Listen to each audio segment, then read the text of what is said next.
সূচকের সূত্র সূচকের এই সূত্রগুলো খুব গুরুত্বপূর্ণ। তো এ পাওয়ার যদি n হয় তাহলে n হলো সসীম সংখ্যক বার, তাহলে যে a into dot dot dot n, এই সূচকের এই সূত্র n পাওয়ার থাকলে এটা সসীম সংখ্যক বার গুণ করতে হয়। সূচকে যদি এ পাওয়ার -1 থাকে তাহলে এটা আমরা এপারে লিখতে পারি -1/a। এরপরে আমরা যদি এ পাওয়ার m ইন্টু এ পাওয়ার n থাকে তাহলে আমরা জানি যে সূচকের সময় ভিত্তি যদি একই হয় তাহলে পাওয়ার যেটা রয়েছে সেটা গুণ করতে হয়, তাহলে ইন্টু m প্লাস n। এরপরে যদি সূচকের সময় ভাগ থাকে তাহলে এটা আমাদের ভাগ থাকলে বিয়োগ করতে হয়, তাহলে যদি এটা ভিত্তি যদি a রয়েছে তাহলে ভিত্তি a নিব আর পাওয়ারগুলো বিয়োগ করব m মাইনাস n।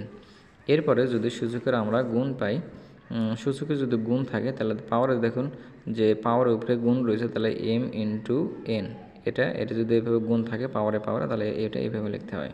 এবং সূচকের সময় যদি a 0 হয়, a = 0 = 1, 0 পাওয়ার 0 থাকলে 1 হয়।